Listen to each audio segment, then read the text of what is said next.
Hello दोस्तों, एक बार फिर से स्वागत है आपका आपके अपने यूट्यूब चैनल लविशा क्लासेस में। आज मैं लेकर आई हूँ आपके लिए 17 नवंबर की करंट अफेयर्स के नोट्स और साथ ही में मैं आपको करवाने वाली हूँ आज इस क्लास में स्टैटिक जीके के क्वेश्चन जो कि आपके एग्ज़ाम के पॉइंट ऑफ व्यू से बहुत ही इंपॉर्टेंट है।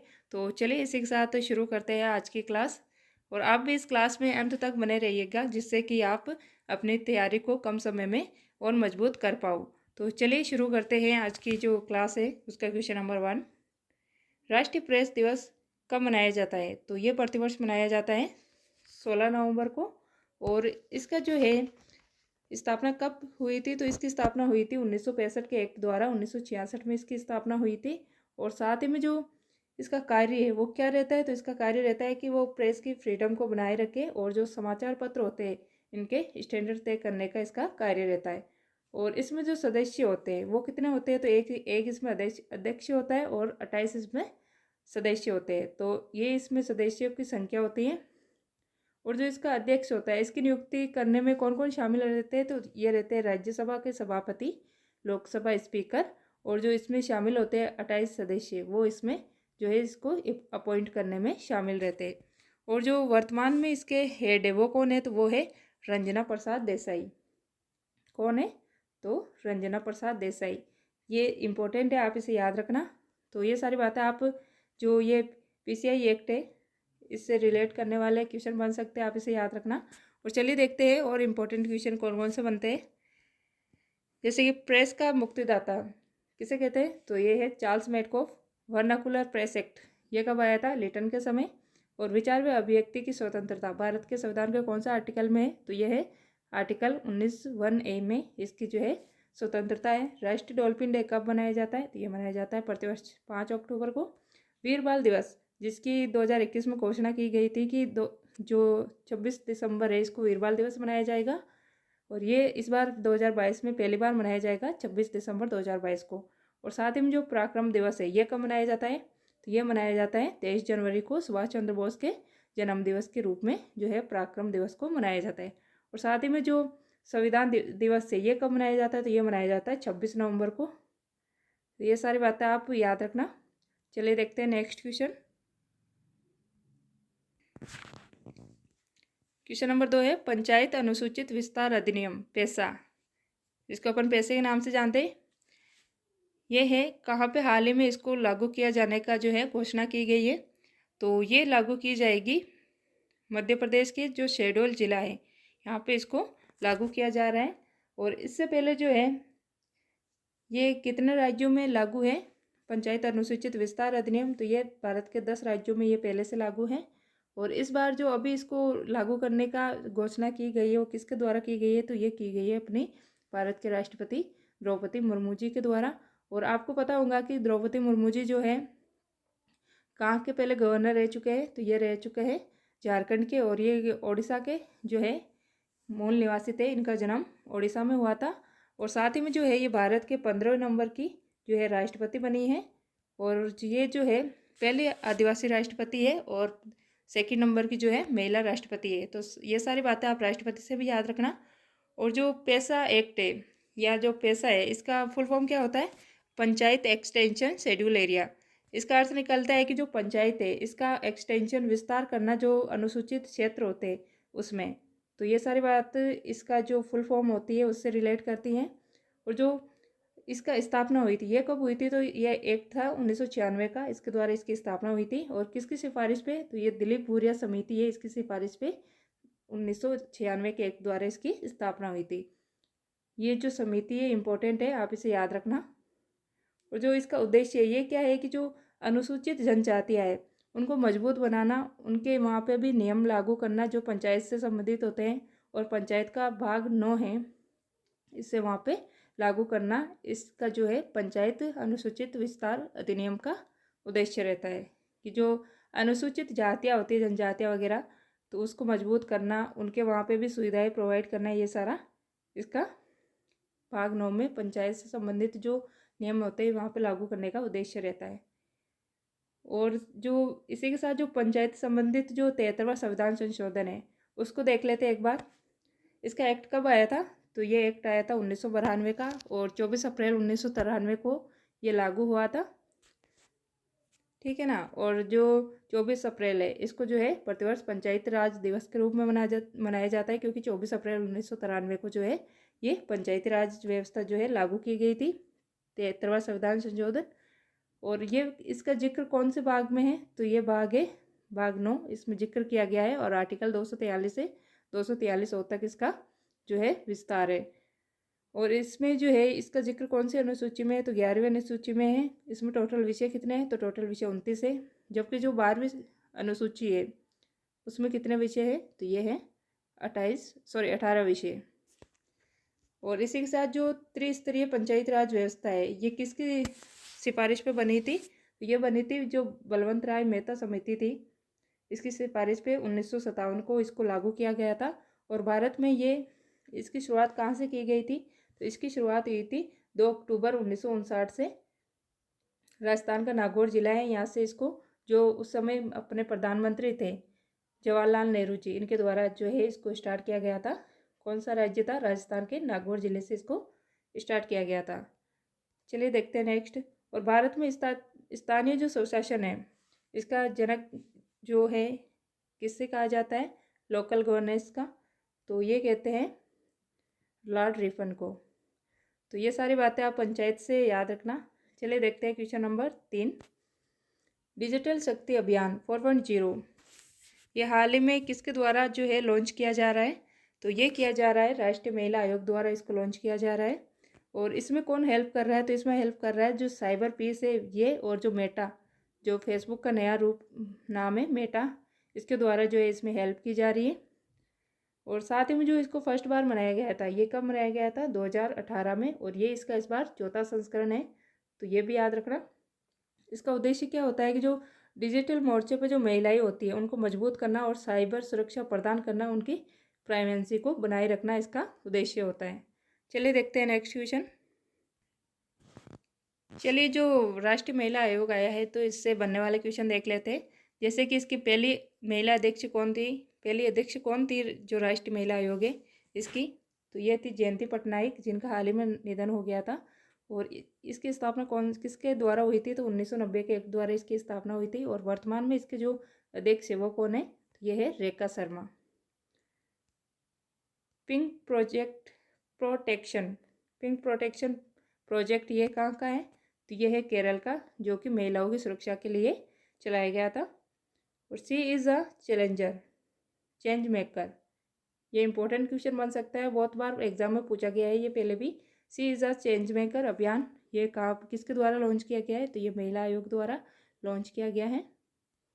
बेटी बचाओ बेटी पढ़ाओ ये कहाँ से स्टार्ट हुई थी ये योजना, तो ये अभियान स्टार्ट हुआ था पानीपत हरियाणा से 22 जनवरी 2015 को। उज्ज्वला 1.0 ये कहाँ से स्टार्ट हुई थी, तो ये हुई थी 1 मई 2016 को बलिया उत्तर प्रदेश से। इसका उद्देश्य था कि एलपीजी गैस प्रोवाइड करवाना। जबकि जो 2.0 है ये भी महोबा उत्तर प्रदेश से स्टार्ट हुई थी। कब हुई थी, 10 अगस्त 2020 को इसको स्टार्ट किया गया था। और जो डिजिटल इंडिया कार्यक्रम में ये कब स्टार्ट हुआ था, तो ये स्टार्ट हुआ था 1 जुलाई 2015 को। तो ये सारी बातें भी आप इससे याद रखना। चलिए देखते हैं आज का क्वेश्चन नंबर 4। आर्टेमिस 1 मिशन जो कि मंगल मिशन से संबंधित है, ये हाल ही में किसके द्वारा लॉन्च किया गया है, तो ये लॉन्च किया गया है जो नासा है, अमेरिका की स्पेस एजेंसी, इसके द्वारा इसको लॉन्च किया गया है। और कहाँ से इसको लॉन्च किया गया है, तो ये लॉन्च किया गया है कैनेडी स्पेस सेंटर, जो कि फ्लोरिडा में है, यहाँ से इसको जो है लॉन्च किया गया है। और साथ ही में कौन से उपग्रह के द्वारा इसको लॉन्च किया गया है, ओरियन यान द्वारा इसको लॉन्च किया गया है। और इसमें जो है क्रायोजेनिक जो तकनीक है इसका भी यूज़ किया गया है। तो ये सारी बातें ये इससे याद रखना, ये पूरा क्वेश्चन है, इससे इम्पोर्टेंट पॉइंट यही से बनते हैं। और साथ ही में ये मिशन किससे संबंधित है, तो ये संबंधित है चंद्रमा पर जो मनुष्य इसको पुण्य भेजने के लिए इस मिशन को जो है लॉन्च किया गया है। और इसका कारण है कि जो इससे पहले भी जो अमेरिका है इसने 1969 को अपोलो मिशन के द्वारा जो है चंद्रमा पे व्यक्तियों को भेजा था। और पहले व्यक्ति कौन थे चंद्रमा पे जाने वाले, तो ये थे नील आर्मस्ट्रांग, इनके साथ कौन थे, बज अल्ड्रिन। और इनके जो कमान का हैंडल करने वाले थे वो कौन थे, माइकल कॉलिंस, जिनका हाल ही में निधन हो गया था। तो ये सारी बातें है कि अपोलो मिशन है इसको हाल ही में जो है 50 वर्ष पूर्ण हो गए हैं। इसी के उपलक्ष्य में जो है अभी वापस से जो है अमेरिका ने नासा एजेंसी के द्वारा इसको जो आर्टेमिस मिशन है इसको लॉन्च किया गया है। और इसमें कौन सी तकनीक यूज़ की जा रही है? क्रायोजेनिक तकनीक। चलिए देखते हैं और इम्पोर्टेंट क्वेश्चन कौन कौन से बनते हैं। GSAP-24 GSAP-24 कौन सा इसके द्वारा लॉन्च किया गया है? तो ये लॉन्च किया गया है एरियन 5। कहाँ से? फ्रेंच गुआना, जो कि किससे संबंधित है? संचार उपग्रह से संबंधित है। फ्रेंच गुआना से इसे लॉन्च किया गया है। और PSLV polar satellite launch vehicle C-52 ये किसके द्वारा लॉन्च किया गया है? तो ये लॉन्च किया गया है इसरो द्वारा। कौन सा था ये? EOS पृथ्वी अवलोकन सैटेलाइट वगैरह 04 ये जो स्टार्ट हुआ था, ये जो है 2022 का पहला जो है उपग्रह भी छोटा जो है लॉन्चिंग सिस्टम था, जो कि 2022 में पहली बार जो है छोड़ा गया रॉकेट था। और साथ ही में जो PSLV C-53 है, ये जो है भारत के द्वारा सिंगापुर के 3 उपग्रह को इसके द्वारा छोड़ा गया था। तो ये सारी बातें आप इससे याद रखना। PSLV C-52 और PSLV C-53 ये इसरो के द्वारा किसको लॉन्च किया गया है? EOS 04। चलिए देखते हैं नेक्स्ट क्वेश्चन।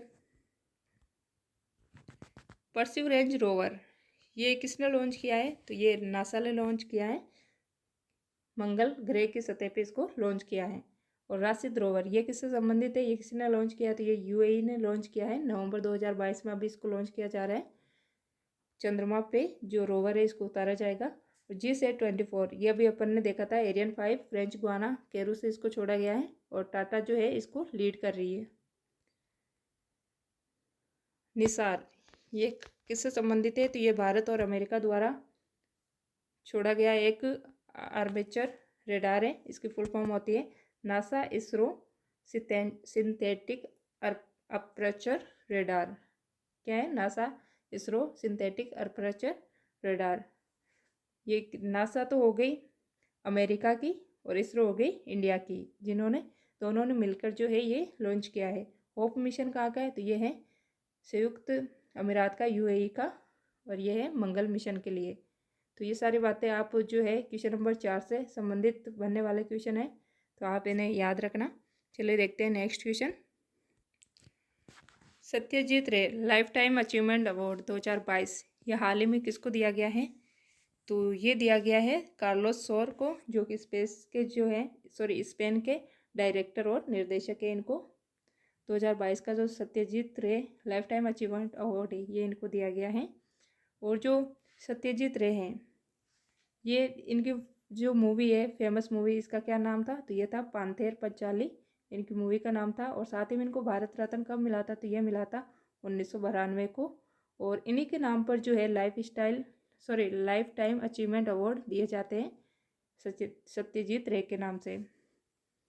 और ये जो अवार्ड दिया जाएगा ये कहाँ पे दिया जाएगा? ये दिया जाएगा जो 53वां अंतर्राष्ट्रीय फिल्म फेस्टिवल होने वाला है 2022 का गोवा में। यहाँ पे जो है ये कार्लोस सौर को ये अवार्ड दिया जाएगा, जो कि नवंबर 2022 में आयोजित होने जा रहे हैं। और इसी के साथ इम्पोर्टेंट पॉइंट कौन कौन से बन सकते हैं चलिए देखते हैं। दादा साहेब फाल्के अवार्ड 2022 ये किसे दिया गया है? जो कि 52वें नंबर का है। ये दिया गया है आशा पारेख को। राष्ट्रीय फिल्म पुरस्कार सर्वश्रेष्ठ अभिनेता का जो ये 68वें नंबर का था राष्ट्रीय फिल्म पुरस्कार, ये किसको दिया गया है? तो ये दिया गया है अजय देवगन को तानाजी मूवी के लिए, और जो सूर्या है इनको सोराई पोट्रू मूवी के लिए। ऑस्कर अवार्ड 2022 जो कि 94th नंबर के हैं। सर्वश्रेष्ठ फिल्म का अवार्ड किसे मिला है? तो ये है कोड़ा मूवी, इसको मिला है। और ग्रैमी अवार्ड ये किससे संबंधित है? ये संगीत से संबंधित है। और लता मंगेशकर जिनका इस साल निधन हुआ था, इनको भारत रत्न कब मिला था? तो ये मिला था 2001 में। मृत्यु उपरांत कर्नाटक रत्न किनको मिला है अभी? तो ये मिला है पुनीत राजकुमार को मिला है। तो ये सारी बातें आप इससे याद रखना। चलिए देखते हैं क्वेश्चन नंबर 7। ग्लोबल शील्ड योजना ये हाल ही में कहाँ पर किसके द्वारा लॉन्च की गई है? तो ये जो है G7 के द्वारा लॉन्च की गई है। और आपको पता होगा कि जो G7 की 2022 में बैठक है ये कहाँ पे हुई है? ये हुई है जर्मनी में।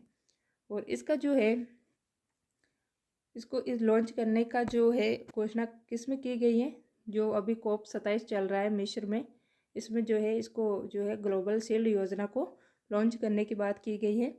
और शील्ड का मतलब होता है सुरक्षा, और इसका जो उद्देश्य रहेगा कि जो प्राकृतिक आपदाएं होती है जैसे बाढ़, भूकंप, तूफान आदि है, इसमें वित्तीय सहायता प्रदान करना।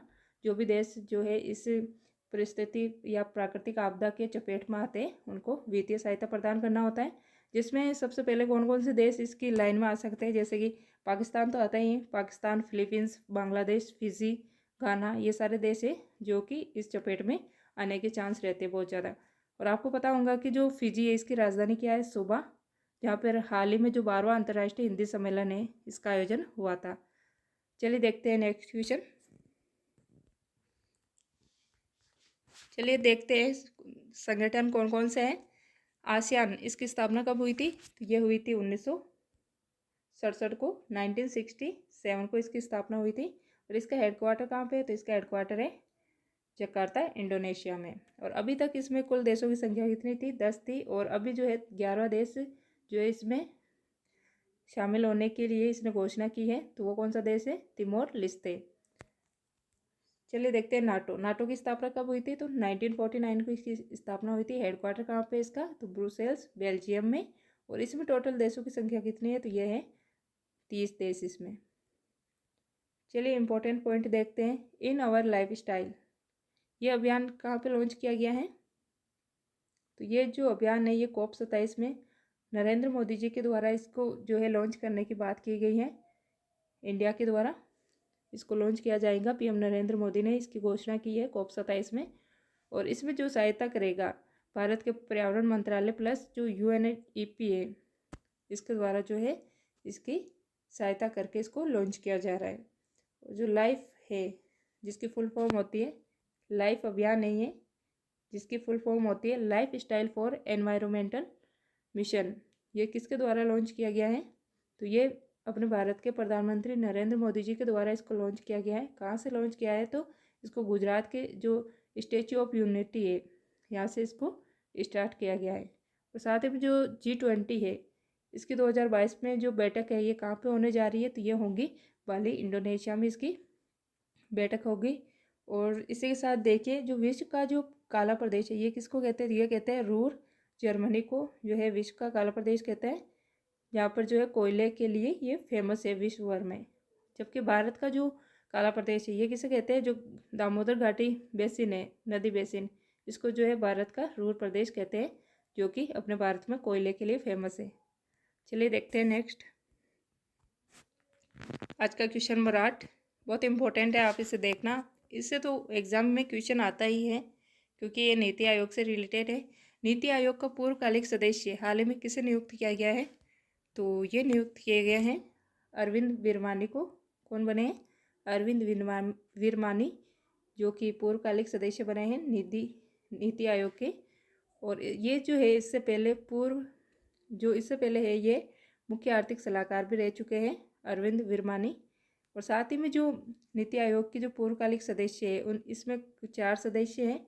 इसमें कौन कौन है इनके नाम देख लीजिएगा, VK सारस्वत, VK पॉल, रमेश चंद्र, और चौथे ये हैं अरविंद विरमानी। तो चलिए देखते हैं अब नीति आयोग से कौन कौन से क्वेश्चन बन सकते हैं। जैसे कि नीति आयोग की फुल फॉर्म क्या होती है, national information for transforming India, ये इसकी फुल फॉर्म होती है। और इसकी स्थापना कब हुई थी, तो इसकी स्थापना हुई थी 1 जनवरी 2015 को इसकी स्थापना हुई थी। और जो पहले इसका नाम था वो क्या था, तो इसका नाम था पहले योजना आयोग, जिसकी स्थापना 1950 में हुई थी।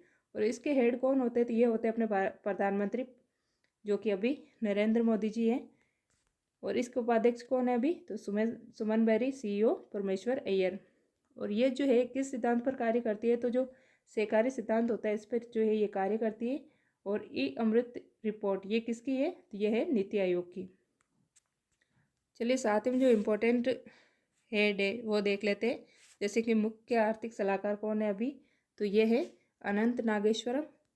विदेश सचिव ये विनय मोहन क्वात्रा। UGC के हेड कौन है, जगदीश कुमार। प्रमुख हेड कौन कौन है अभी, तो मुख्य आर्थिक सलाहकार है अपने मुख्य आर्थिक सलाहकार अनंत नागेश्वर, विदेश सचिव विनय मोहन क्वात्रा, और जो यूजीसी के हेड है अभी ये है जगदीश कुमार। एनसीईआरटी के हेड कौन है? दिनेश कुमार सकलानी। और सीबीएसई इसके हेड कौन है? तो निधि छिब्बर। मुख्य चुनाव आयुक्त कौन है अभी? तो यह है राजीव कुमार। और मुख्य वैज्ञानिक सलाहकार अभी कौन है ये? तो यह है अजय कुमार सूद। और साथ ही में जो अंतर्राज्य इंटर स्टेट काउंसिल है इसके अध्यक्ष कौन है अभी? तो ये होते हैं जो पदेन अध्यक्ष होते हैं इसके अपने भारत के प्रधानमंत्री, ये जो है इसके पदेन अध्यक्ष रहते हैं। और साथ ही में जो ये इंटर स्टेट काउंसिल है इसका जो है जिक्र कौन सा आर्टिकल में है? तो ये भारत के जो आर्टिकल है संविधान का ये 263 में इसका जिक्र है। तो ये क्वेश्चन नंबर जो अपना 8 है इससे बनने वाले क्वेश्चन है। तो चलिए देखते हैं नेक्स्ट क्वेश्चन। आज का क्वेश्चन नंबर 9 है, विश्व का सबसे बड़ा या सबसे ज़्यादा स्टील उत्पादन करने वाला देश कौन बना है अभी? तो ये बना है जो चीन है, चाइना। ये जो विश्व का सबसे ज़्यादा स्टील उत्पादन करने वाला देश बन गया है। पहले नंबर पे आता है, इसकी राजधानी क्या है? बीजिंग। और दूसरे नंबर पे आता है अपना भारत। और साथ ही में जो स्टील फ्रेम ऑफ इंडिया है ये भी भारत की अपने। और इसी के साथ जो इम्पोर्टेंट पॉइंट बनते हैं जिसमें आ जाते हैं कि कौन कौन से अपने यहाँ पे स्टील प्लांट स्थापित हो रखे हैं भारत में, जैसे कि बोकारो स्टील प्लांट। ये रूस की सहायता से जो तीसरी पंचवर्षीय योजना थी इसमें जो है झारखंड में इसको स्थापित किया गया था। राउरकेला जर्मनी की सहायता से उड़ीसा में इसको स्थापित किया गया था। भिलाई रूस की सहायता से छत्तीसगढ़ में। दुर्गापुरा इंग्लैंड की सहायता से वेस्ट बंगाल में। तो ये जो तीनों प्लांट है ये जो अपने दूसरी पंचवर्षीय योजना आई थी 5 ईयर प्लान 1956 से 61 तक, इसमें इसकी स्थापना की गई थी। जबकि ये क्वेश्चन बनता है कि जो तीसरी पंचवर्षीय योजना है इसमें कौन से स्टील प्लांट की स्थापना हुई थी?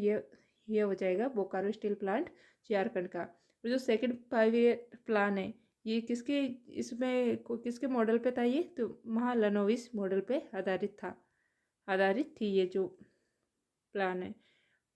जो टिस्को है टाटा आयरन स्टील कॉरपोरेशन, इसकी स्थापना हुई थी 1907 में साक्षी झारखंड में, जिसको अभी बड़ा स्थान बन गया है, बड़ा शहर जिसे जमशेदपुर के नाम से जानते हैं, जो कि स्वर्ण रेखा नदी के किनारे बसा हुआ है। तो ये सारे क्वेश्चन बनते हैं क्वेश्चन नंबर 9 से। चलिए देखते हैं आज का लास्ट क्वेश्चन नंबर 10। उत्तराखंड उच्च न्यायालय का जो उच्च न्यायालय है इसको नैनीताल से स्थानांतरित कहाँ पर कर दिया गया है? तो इसको किया गया है नैनीताल से, जो हल्द्वानी है यहाँ पे इसको स्थानांतरित कर दिया गया है। और साथ ही में जो उत्तराखंड है इसकी राजधानी क्या है? देहरादून। ग्रीष्मकालीन राजधानी क्या है इसकी? तो ये है गैरसैंण। क्या है? गैरसैंण। और साथ ही में इसकी स्थापना इसका स्थापना दिवस मनाया गया था। स्थापना कब हुई थी? नवंबर 2000 को। और ये उत्तर प्रदेश से अलग होकर भारत का नया राज्य बना था।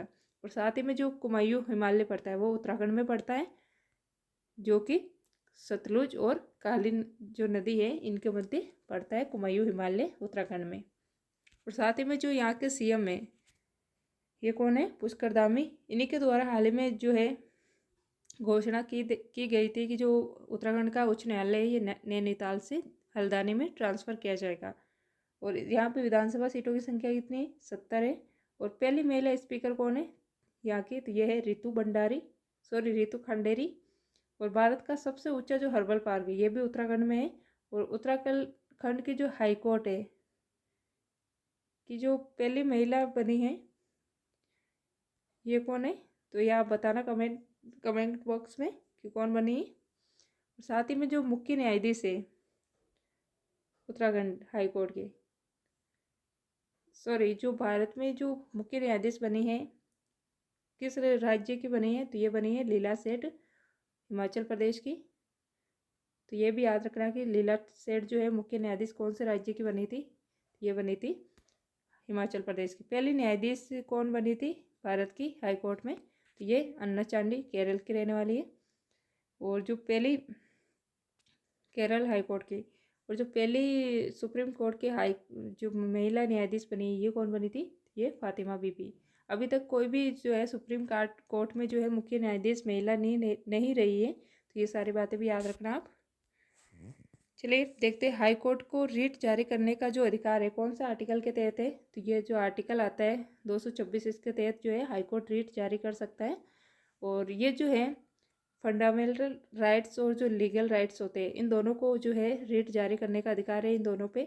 जबकि जो सुप्रीम कोर्ट है इसको केवल जो फंडामेंटल राइट होते हैं इन पे ही रीट जारी करने का अधिकार होता है। ये कौन से आर्टिकल के तहत रीट जारी करता है, तो आर्टिकल 32, जिसे कि डॉक्टर भीमराव अंबेडकर ने संविधान की आत्मा का है। संविधान 32 जो आर्टिकल 32 है संविधान का इसको। और साथ ही में जो अपने भारत का नवीनतम जो हाई कोर्ट है 25वें नंबर का, ये कौन सा है, ये है अमरावती हाई कोर्ट, आंध्र प्रदेश। चलिए देखते हैं नेक्स्ट। पहला पेपरलेस हाई कोर्ट ये कहाँ बना है, तो ये है केरल में बना है। और जो न्यायाधीश की सेवानिवृत्त रिटायरमेंट की जो आयु होती है ये कितनी होती है, तो ये हाई कोर्ट में तो होती है 62 वर्ष और सुप्रीम कोर्ट में होती है 65 वर्ष। और साथ ही में जो अपने प्रेजेंट टाइम में जो मुख्य न्यायाधीश है ये कौन है, DY चंद्रचूड़, जो कि 50वें नंबर के भारत के मुख्य न्यायाधीश है, चीफ जस्टिस ऑफ इंडिया। तो ये आज की अपनी करंट अफेयर्स के नोट्स मैंने आपको समझाए हैं। और साथ ही में जो स्टैटिक जो जीके के क्वेश्चन बनते हैं आपके पॉइंट ऑफ व्यू से जो इंपॉर्टेंट होते हैं वो भी मैंने आपको इसमें कवर करवाए हैं। तो आप इस क्लास को देख रहे हो तो आप इस वीडियो को लाइक करना, शेयर करना, और अगर आप इस चैनल पर नए हो तो इसको सब्सक्राइब कर लेना, जिससे कि आप आगे भी ऐसे वीडियो देख सको। तो चलिए आज के लिए बस इतना ही। Thank you.